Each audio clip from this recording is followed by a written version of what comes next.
many thanks to all the viewers, audience who have really encouraged us with so many questions, and we have already taken so much of time. I don't know how many of these questions we'll be able to take care of. And I will request not for those whose questions remain unanswered, because many of the questions are repetitive. We have received almost 300 questions. Many of them are just the compliments. So the compliments are due to all my colleagues who have done such a wonderful job of presentation. So now to come specifically one by one, the first question to Dr. Latif, who has been sitting quite some time. So, Dr. Latif, now the question from Dr. Shekharjit Sinam is, what are the objective intraoperative criteria for a minor renal pelvic injury that would neither necessitate to abort the procedure, you can continue with that, nor you can add any additional procedure? So what is the criteria? How do you decide whether you will continue, you will do the case, or how, what is your protocol? I think it's, you can hear me, Dr. Pal? Everybody, can you hear me? Yeah, everybody is listening to okay. you. I think it's very important to engage, and it depends on the timing of the sustaining the perforation, and where are you at with your stone, and are you in a good situation with your irrigation. I think if you get this later in the procedure, it's not a big deal. But if you get it early in the procedure and you have not started or getting the bulk of your stone, or the size of the stone is quite large, I think you have to make a decision. If you can divert away from that perforation, as we showed earlier in the video, if it's a small perforation and you can direct your sheath away from that toward the stone, and you can work in an efficient manner, I think you can continue. But make sure you don't enlarge that, and you can go back and check on that perforation and make sure there's not a high pressure during your irrigation. Your irrigation is coming back, and you, in an efficient manner, you're finishing your stone. If you feel any of these are stamping down, or you're not doing your job efficiently, and you're going to be, and this is early on in the procedure, I don't think it's a bad idea to put a stent or an nephrostomy and come back again. And come back second, yeah. Always. Safety is always the paramount in these procedures.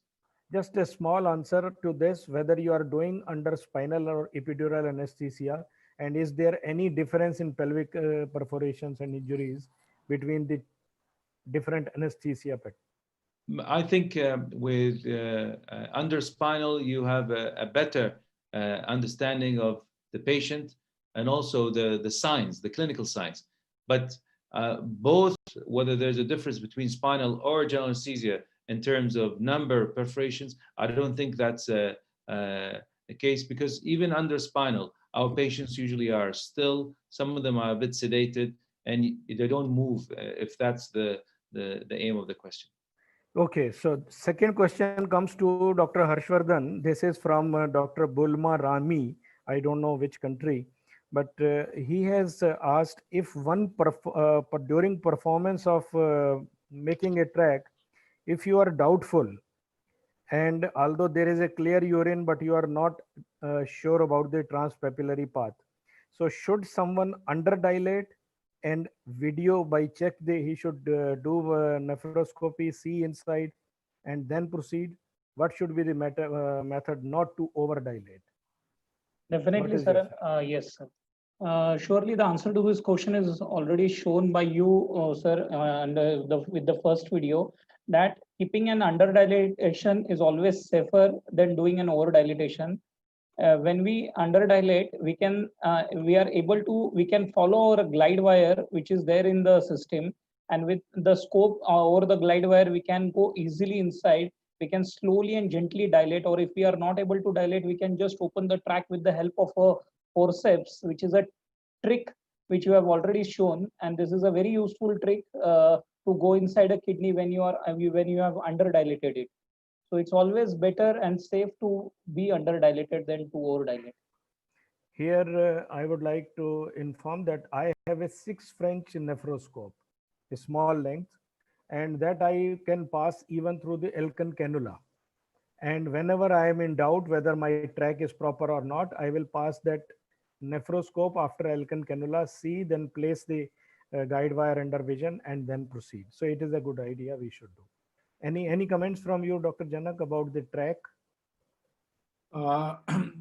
Honestly, no further comments. But I was getting a bit impatient. Modi is going to address the nation in the next 1 minute. Okay. So,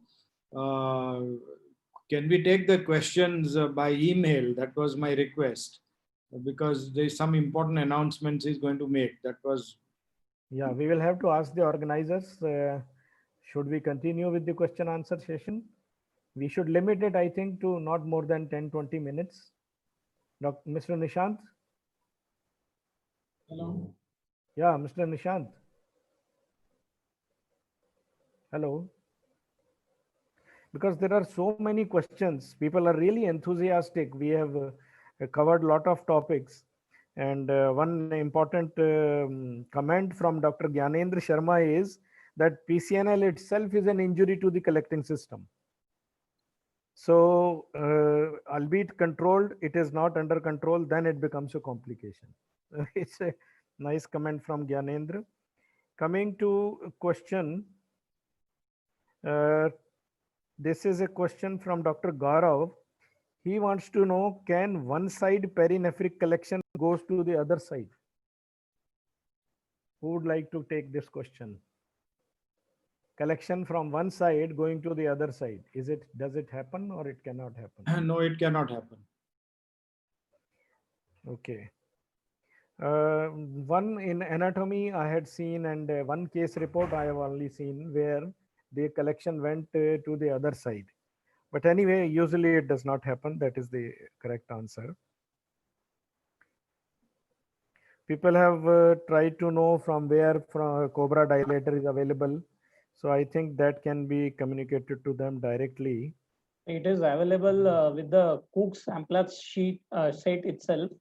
It's a black colored flexible catheter which comes with the Amplatz set of the Cook's system. Okay, so for the first 3 speakers, one question is coming again and again.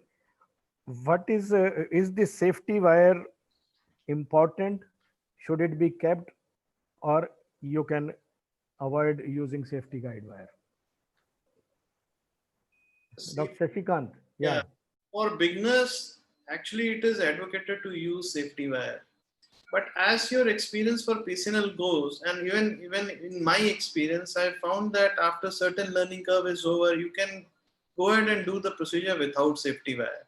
Because if you are comfortable enough in understanding the nuances of the system using nephroscope, Amplatz, then it is not required. But obviously for anyone to make a comment, it is always good to use a safety wire.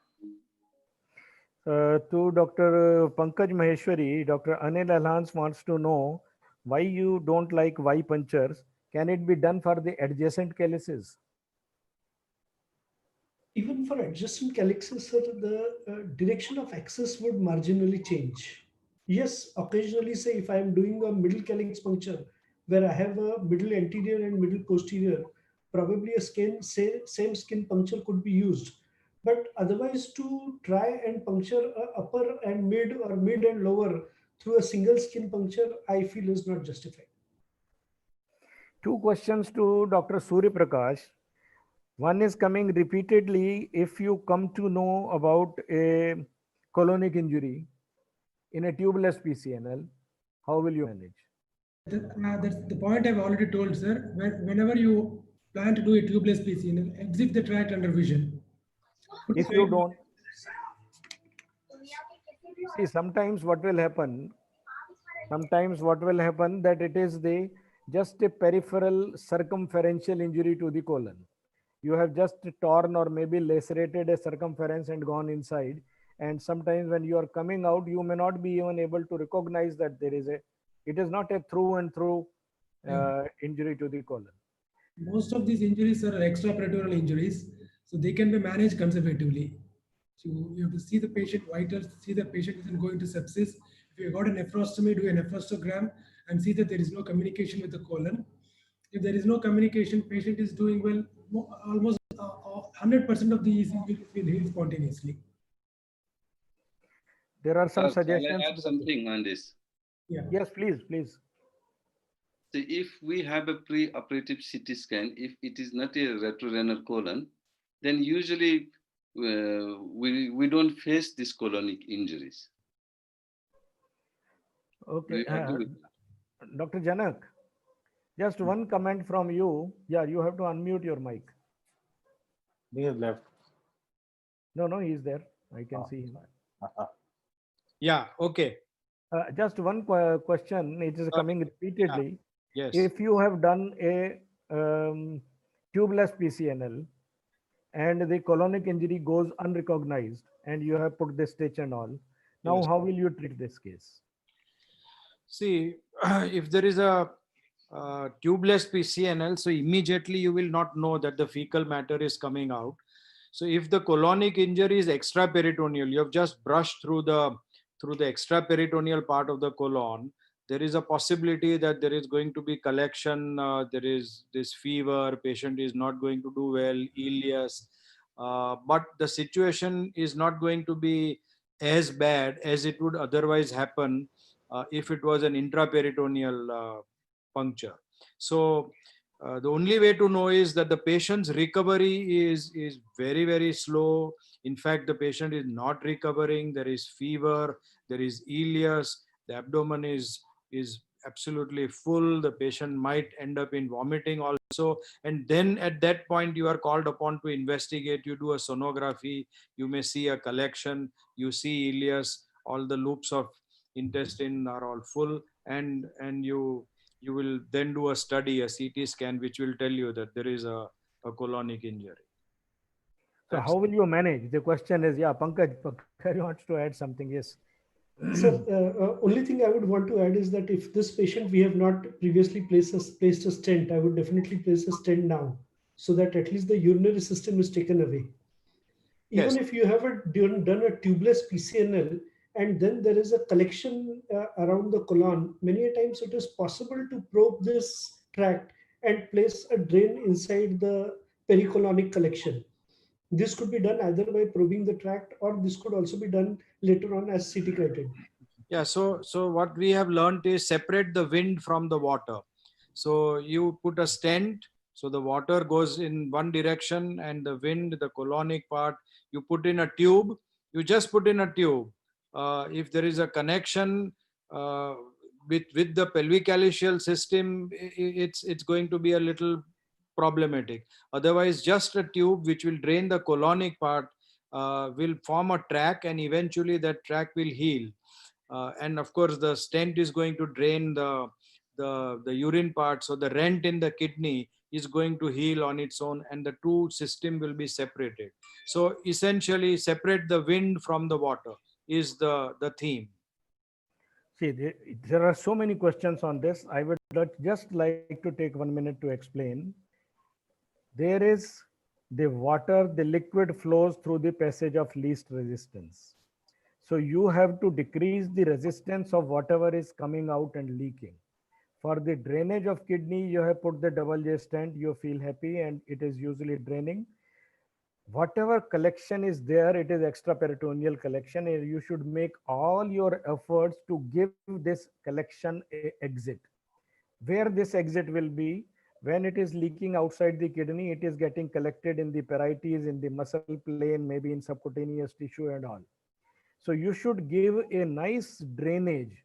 You should widen the wound, open it, maybe under again anesthesia if it is a tubeless case, and if you are sure that there is collection outside.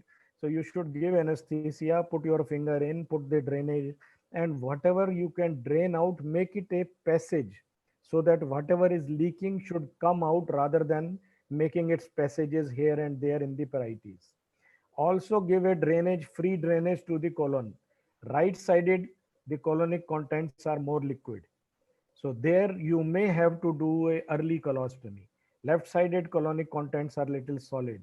So just giving enema, and one of the question was why not to do an anal dilatation. Yes, it is a good idea. You should do anal dilatation so that the passage of least resistance is there. The colon goes that way and urine goes this way, as Janak has rightly put it. The drain, and if you give a good drainage, all 85% of cases they get treated. Yeah, Harsh, you have to say something. Want to add something. So if there is a solitary kidney and when there is a large amount of leakage, and if you have done a tubeless PCNL, the patient might go into an acute renal oliguria and an anuria, because the compression, it compresses your ureter against the all the parietes there, even if the DJ is there. So when there is a large collection, there might be anuria to the patient, and one should not panic. One should do a USG and put a pigtail or drain the collection, so that again the ureter is decompressed and the urine starts flowing downwards. So mainly by any means we have to give drainage. Urine one way, colon other way. And there should be good tracks, separate tracks, so the things they heal. Now coming to Dr. Sanjay, there is a question, why not put a intracostal drainage in all the cases? Why should we keep? Why don't you put intercostal drainage in all the cases? In all the cases, Yeah. intercostal drainage. Intracostal, yes. So there should be some indication to keep the intercostal drainage. This is from Dr. Sekharjit Sinam. He says, isn't it safe to put the ICT whenever you are seeing? Now, if patient is sick, we do X-ray. If there is a good amount of fluid in the chest, then we'll just aspiration is more than enough under the ultrasound guidance. One tricky question from Dr. Rajkumar. If it is blood, if it is a hemothorax, what will you do? What will you do? No, in such cases, we keep the drain. Okay. Because there may be high chance of abscess if we do not treat properly this patient, and we may have to do this video-assisted thoracoscopy. Yes, there have been many advices to me that I should not have continued doing the case, and after the aspiration of pus in that case, I should have stopped, done a nephrostomy and come another day. So what is the opinion, Dr. Janak?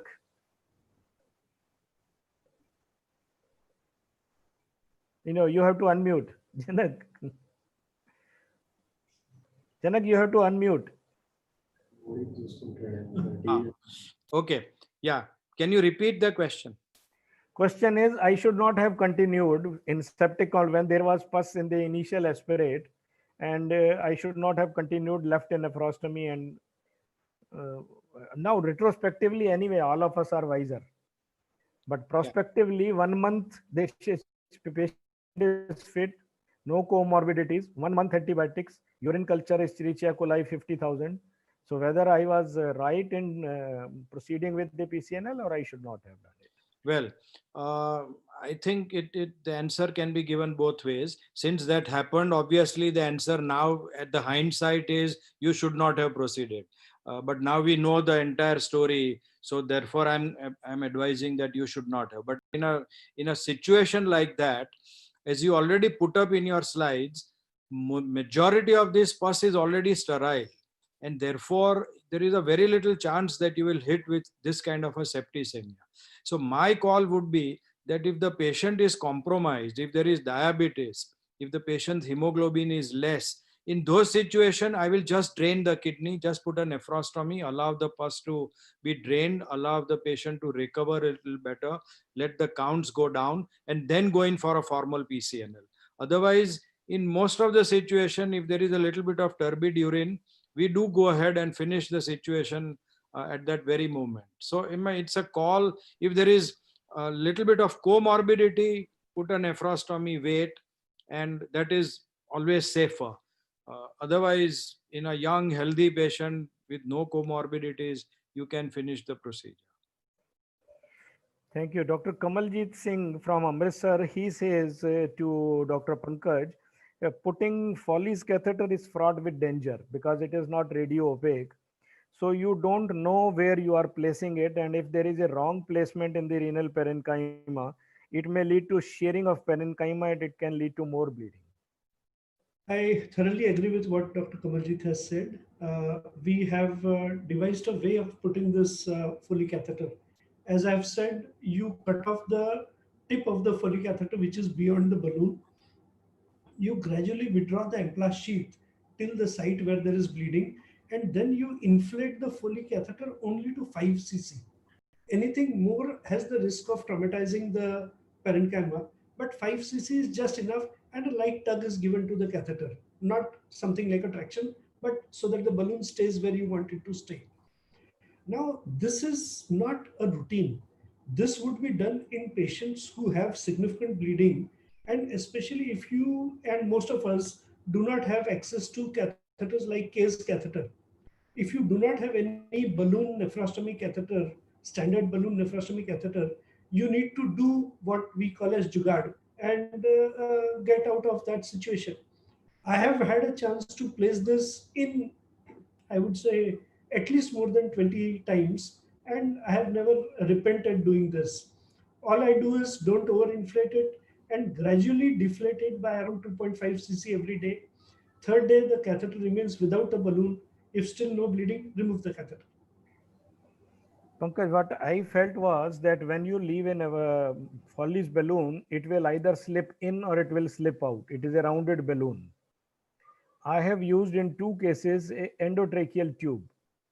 Guy's catheter is anyway not available. So endotracheal tube has got a very long and this balloon over that. So if you put it and it has got a radio opaque line.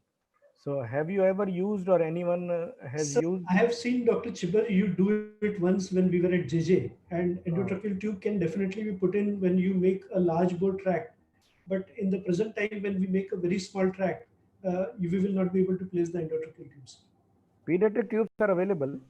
Right. Pediatric tubes are also available. So all the tubes are there in the, okay. So there are so many questions now, some repetitions, and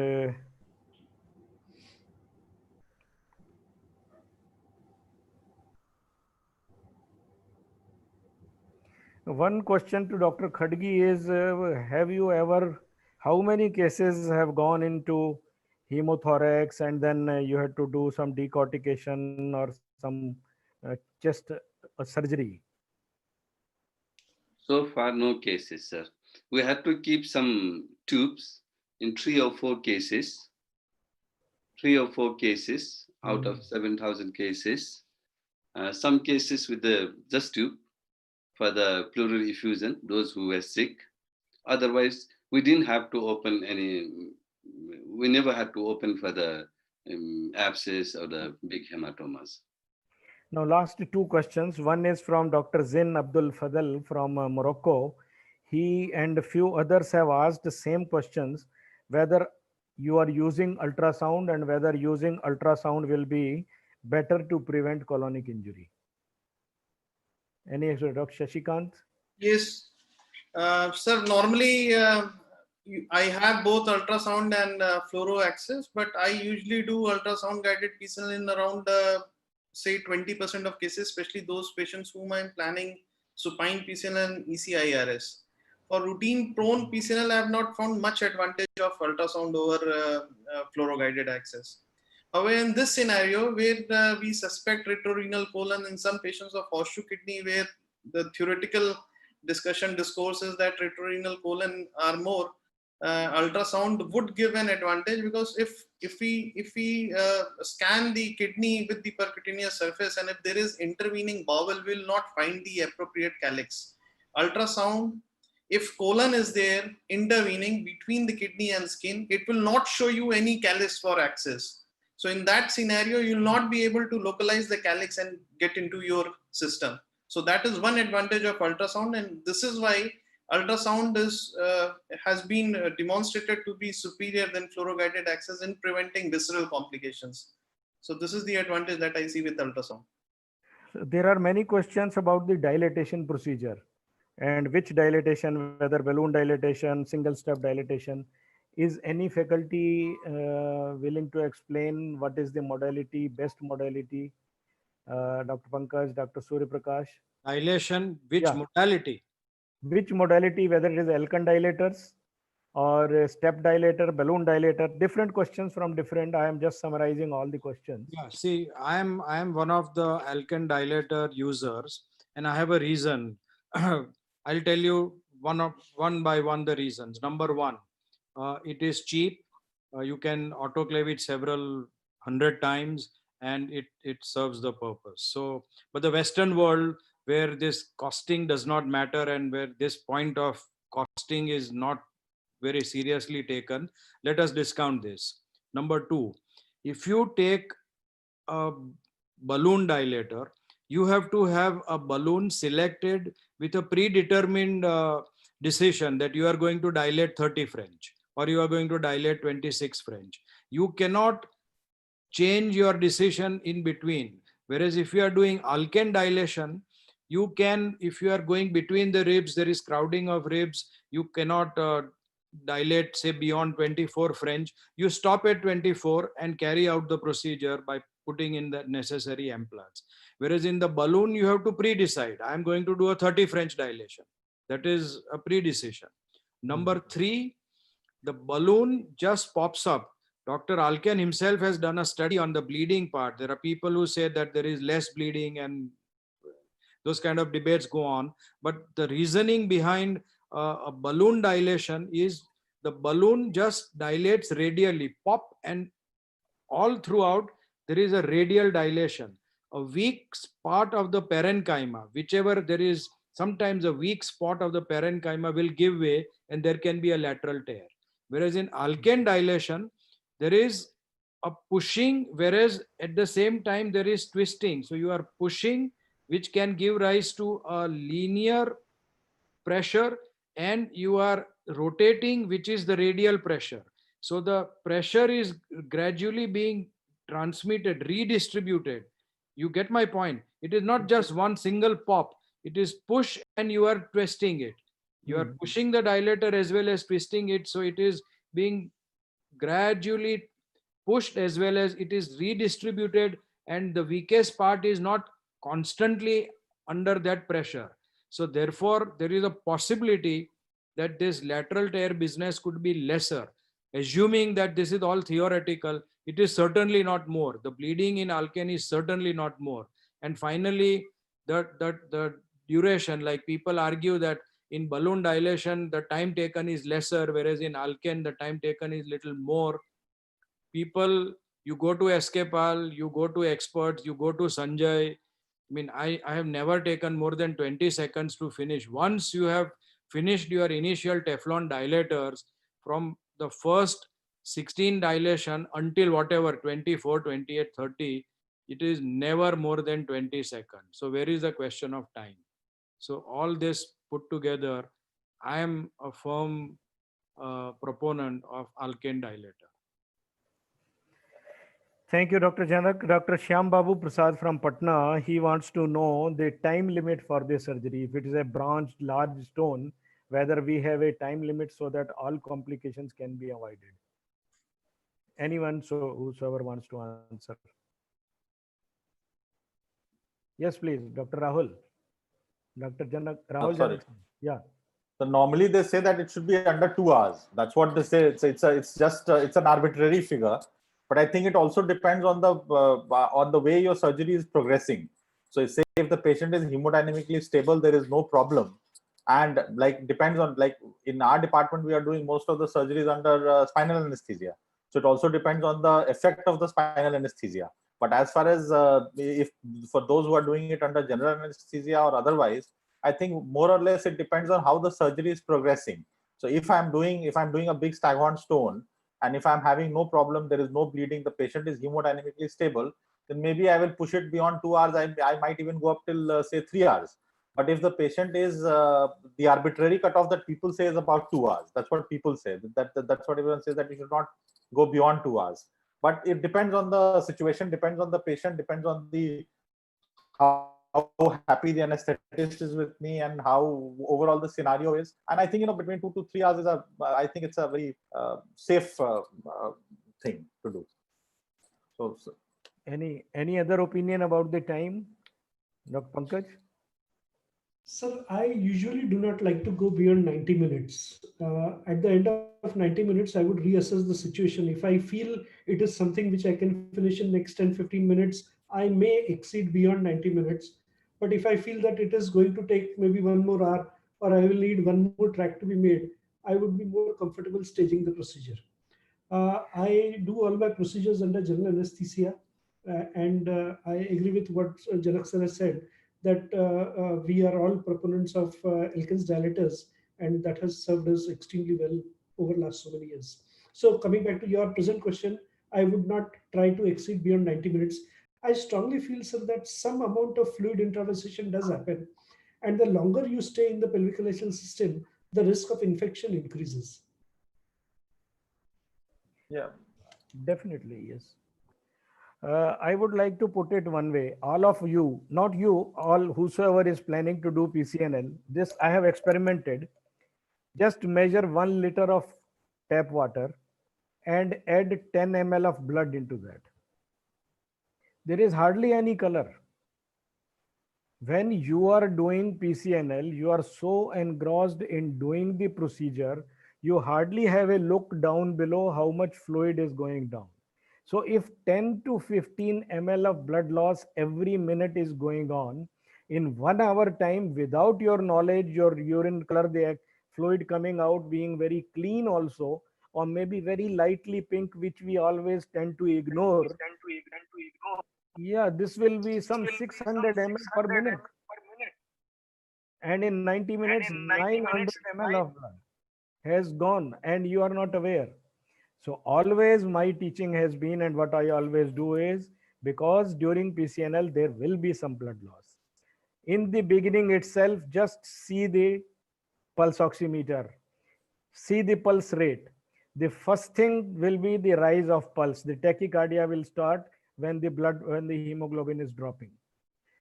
If the tachycardia has started more than 10 beats than what you had started, maybe you started at 70 and now it is 80 per minute, immediately you should ask whether the patient is light. If patient is getting lighter in anesthesia, then again the tachycardia will happen. If patient is not getting light and there is a tachycardia, be alarmed. That is the time to immediately wrap up and come out.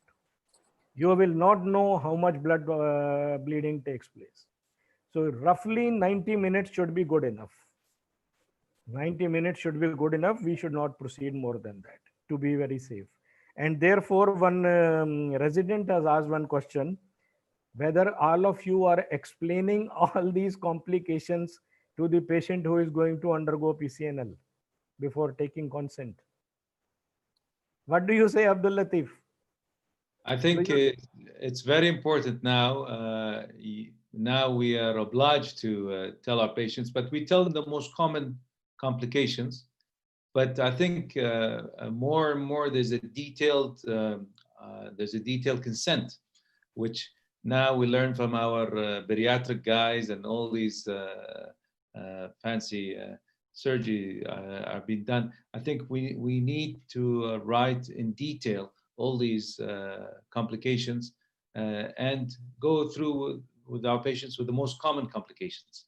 But you cannot go into the minute, the 0.10% of all the complications, but the most common ones. I think the bleeding, the infection, the failure of removal of the stones, perforation, prolonged hospitalization, and sepsis. I think these are the most common ones. Of course, bleeding as well, being it with it. They should understand this, and if they agree, I think you proceed. There are many questions on the supine PCNL. I think that is beyond our scope over here. But if someone wants to make a comment on supine PCNL, or should we? Janak, you were saying something. Janak, unmute first. This debate of supine and prone goes on and on, but in a nutshell, there are some advantages on either side. The main advantages of prone is the mobility of the kidney is less, whereas in supine there is a lot of mobility, and therefore people who are happy with prone, they continue to do with prone. A large part of the world, even today, I think 90% of the PCNL world does prone. But supine has its own advantage in high BMI patients. You don't have to flip the patient, so that is not an issue. Flipping the patient in a standard OR where it is done day in and day out hardly takes, again, not even a couple of minutes, and the anesthetists are extremely comfortable. All the spine surgeries are done in a prone position. So where is the argument? You don't do spine surgeries through the abdomen or through the thorax. You flip the patient in a prone position. So that is the take of it. And finally, it is something like right hand drive and left hand drive in the world. Both right hand drive and left hand drive are okay. There is nothing to choose. You ultimately drive well and then don't create accidents. That is what supine and prone is all about. Thank you very much. Yeah, Sir. Sanjay. Yes, I have done few supine PCNLs. So whichever you keep the patient in position, we make a puncture as you do, right? The only thing I don't appreciate when you keep the, can you hear me, sir? Yes. Everybody is listening to you. When you keep the patient in, it's not total supine position. It's something like semi-supine position. And when you get the fluoroscopy view, if the patient is with the single stone like 10 mm, 15 mm, 20 mm, that's fine. But some patients, they come with multiple stones, upper calyx, middle calyx, lower calyx. The stone clearance, after the removal of stone clearance is not that visible as patient in prone position. That is my remarks in supine position. I agree. Because of spine. Right, Sanjay. Thank you very much. See, now we have already exceeded 3.5 hours now. So my real sincere thanks to all my colleagues, all the faculty.